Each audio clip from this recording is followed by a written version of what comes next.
கல்வி என்பது முன்பள்ளியிலிருந்து ஆரம்பிக்கின்றது. ப்ரீ ஸ்கூலிலிருந்து பல்கலைக்கழகம் வரைக்கும் எமது கல்வி இருக்கின்றது.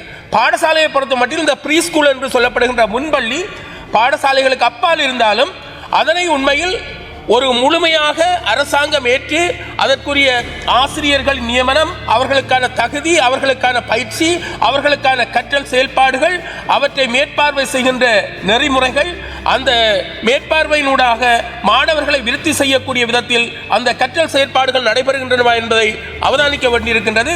ஆகவே ப்ரீ ஸ்கூல் என்பதை வேண்டாவெறுப்பாக நாங்கள் வெளியில் விடுகின்ற போது மாணவர்களின் அடிப்படையான கல்வி பாதிக்கப்படுவதற்கு வாய்ப்பு இருக்கின்றது.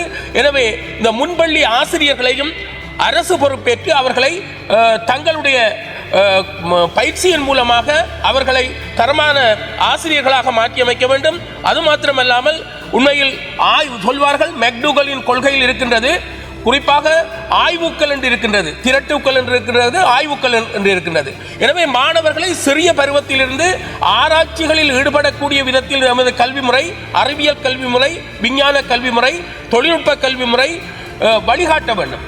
அவ்வாறு வழிகாட்டினால்தான் எதிர்காலத்தில் நமது நாட்டில் விஞ்ஞானிகளை உருவாக்கி கொள்ள முடியும். இல்லாதுவிட்டால் வெளிநாடுகளிலிருந்து வெளிநாட்டவர்கள் உற்பத்தி செய்த சாதனங்களை இறக்குமதி செய்கின்ற நாடாக இருக்கின்றது. இதனால் நாங்கள் அதிகமான டாலர்களை இழந்து கொண்டிருக்கின்றோம். அந்நிய செலாவணி இழக்கப்படுகின்றது. எனவேதான் நான் சொல்லக்கூடிய விடயம் என்னவென்றால், ஆய்வு கல்வி, விஞ்ஞான கல்வி, தொழில்நுட்ப கல்வி, அதே போன்று தகவல் தொழில்நுட்ப கல்வி, கணித கல்வி என்பன மிகவும் முக்கியமான கல்விகளாக பாடசாலைகள் வளர்த்தெடுக்கப்பட வேண்டும். அநேகமான கஷ்ட பிரதேச பாடசாலை, மலையக பிரதேசமாக இருக்கலாம் அல்லது கஷ்ட பிரதேச பாடசாலைகளில் உண்மையில் பார்க்கின்ற போது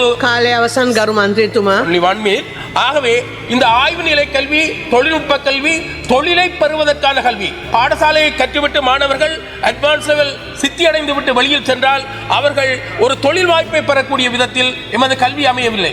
எனவே அறிவு சார்ந்த கல்வியை மாத்திரமல்லாமல் மனப்பாங்கில் மாற்றத்தை ஏற்படுத்தக்கூடிய, திறனில் மாற்றத்தை ஏற்படுத்தக்கூடிய கஸ்பன் சொல்வார்கள், நாலேஜ், ஆட்டிடியூட், ஸ்கில், பிராக்டிஸ் என்று சொல்வார்கள். ஒரு கல்வி இந்த 4 கூறுகளையும் நிறைவேற்ற வேண்டும்.